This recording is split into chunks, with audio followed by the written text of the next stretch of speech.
Good day everyone! Welcome to Cookery 10 class. Today, we will be discussing all the topics for week number 1, quarter number 1. And our topic for today is about components and nutritional values of an egg. For our topic today, here are the expected learning outcomes. Number 1, identify the different components of an egg. Number 2, describe the functions of each part.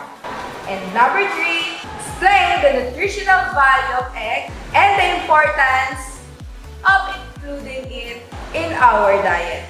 Before we identify the different components of an egg, do you know, class, that egg has 3 major components? First one, we have eggshell. And then, egg yolk and egg white. So, let's get started. The first component that we are going to discuss is the eggshell. An eggshell is an outer covering and protection to the other parts of an egg. It is also described as semi-permeable that allows the air to pass through. So you will notice that the texture of an eggshell is bumpy and grainy. And according to Exploitarium.edu, it has approximately of 17,000 tiny pores. Number 2, lying between the eggshell and the albumen is the inner and outer membrane.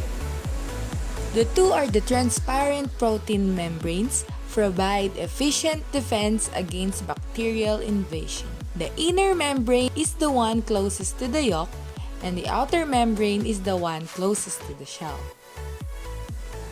Wow, that's impressive, right?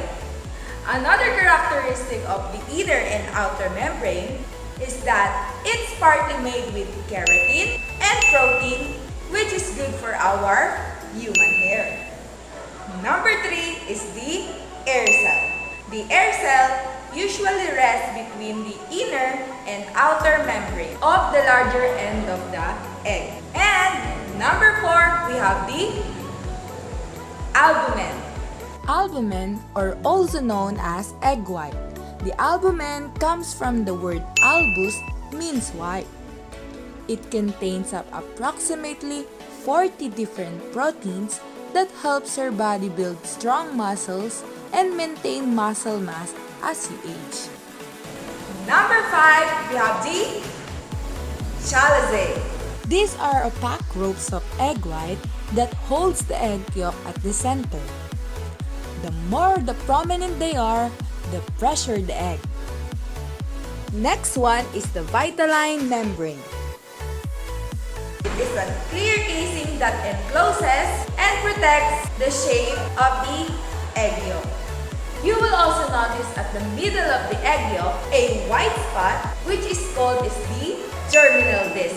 It is a disc-like spot in a fertilized ovule, which the first traces of the embryo are visible. And the last one, we have the egg yolk. The color of the egg yolk ranges from hint of yellow to magnificent orange. It also contains antioxidants lutein and zeaxanthin, which protect eyes from age-related macular degeneration or loss of vision. It also includes iron, vitamin A, vitamin D, phosphorus, calcium, thiamine, and riboflavin. It is also the most effective emulsifier. And now, for me to know if you fully understand my discussion, I want you to answer the activity after this. You can do it, class!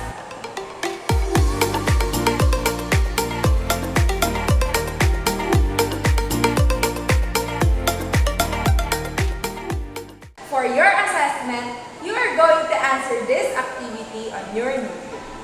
For part 1, this is an illustration of the components of an egg. You have to label the part. And for part 2, you have to give at least 5 nutritional values of an egg.